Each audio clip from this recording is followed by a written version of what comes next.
where the odds that Donald Trump will finish his term as president have dipped in light of a Republican revolt over the president's BFF, Jeffrey Epstein. Did you hear about this? The House could vote as soon as tomorrow on whether to release the Epstein files, and that vote is likely working for them. You are a rude, terrible person. For half a century, Donald Trump has boasted that he's the smartest person in any room. But what happens when a late-night host unveils the single document Trump spent decades threatening schools to hide? Tonight, the legend of the very stable genius doesn't just crack, it explodes live on camera, revealing a truth even Trump can't shout his way out of. In American public life, few myths have been guarded and marketed as fiercely as Donald J. Trump's genius persona. For 50 years, from the glittering skyscrapers of Manhattan to the hallowed halls of the Oval Office, he constructed a character larger than life, the ultimate dealmaker, the political mastermind, the man who outsmarts everyone. His entire brand, his identity, rests on the claim that he is unmatched in intelligence. He bragged endlessly about his towering IQ, dropping the name of the Wharton School of Finance as if mere attendance granted him the status of a once-in-a-generation intellect. I went to the Wharton School of Finance. I was an excellent student. Everyone knows it's a top-tier school. Look, if I were a liberal Democrat, people would call me a super genius of all time. For decades, Trump wielded this myth like a weapon, cutting down anyone who dared challenge him. Seasoned generals, celebrated professors, Nobel-winning scientists, and his perennial target Harvard graduates whom he ridiculed as incompetent, weak, and all talk. But this week on live television, that half-century of arrogance spectacularly backfired. The stage wasn't a congressional hearing, it was a far more potent arena. The set of Jimmy Kimmel Live. Kimmel, often the target of Trump's insults, opened his monologue with a wry smile, recounting Trump's latest rally. At the event, Trump had unleashed his usual tirade, this time attacking a Harvard-educated economist who dared question his tax policy. Kimmel played the clip. "You get these guys from Harvard. They think they're so smart." Trump's voice thundered. "They're not. They're stupid. They have no common sense. I have a higher IQ and am a much more stable genius than all of them combined."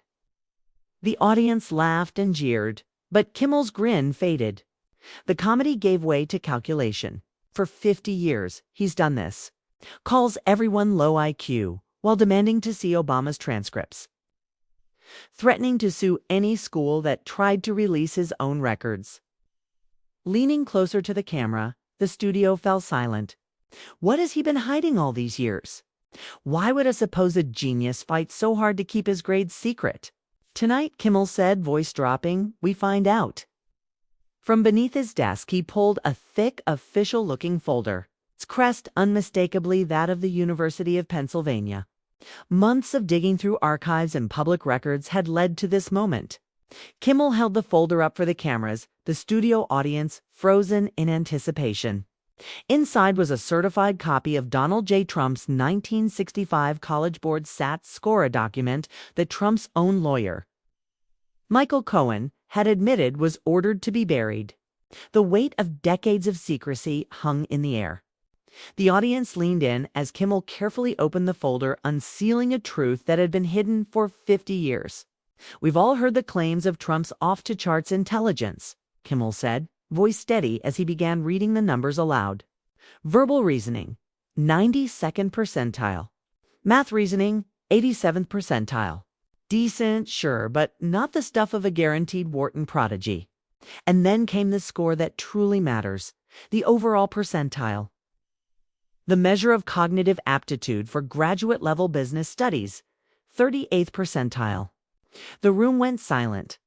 This wasn't just numbers on a page. This was a full-scale crack in the carefully constructed myth.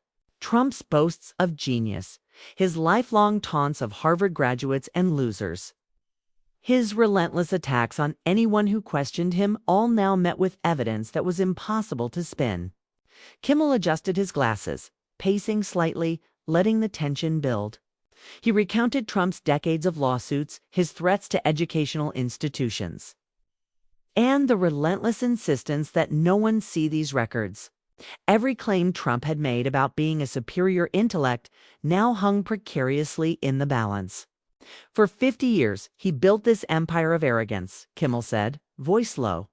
And tonight, it meets the cold, undeniable facts.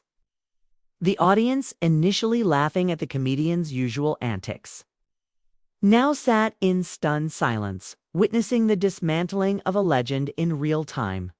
Then came the moment that left the studio breathless.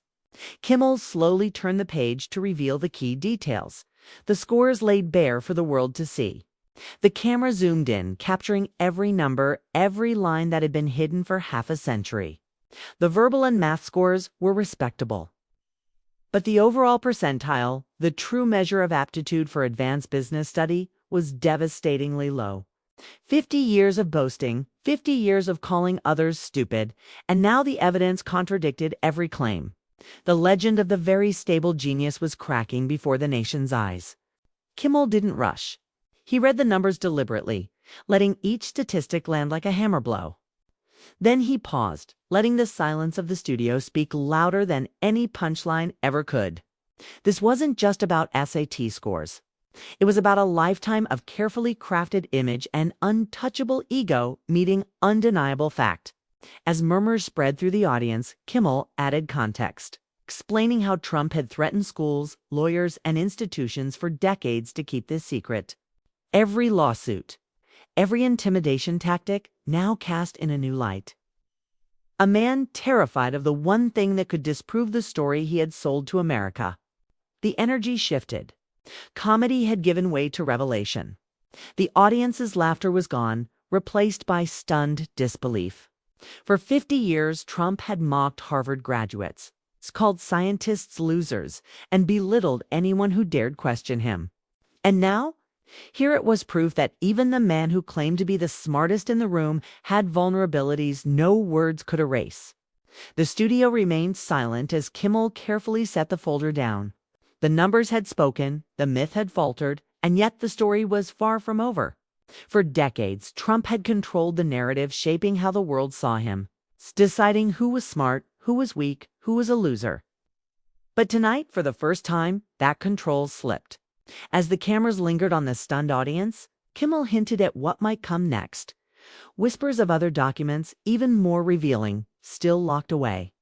What else had Trump spent decades hiding? What truths lay buried, waiting for someone bold enough to uncover them? The tension in the room was palpable. No one moved. No one spoke. Every viewer at home felt it, the quiet before the storm, anticipation of revelations that could rewrite the story of a lifetime.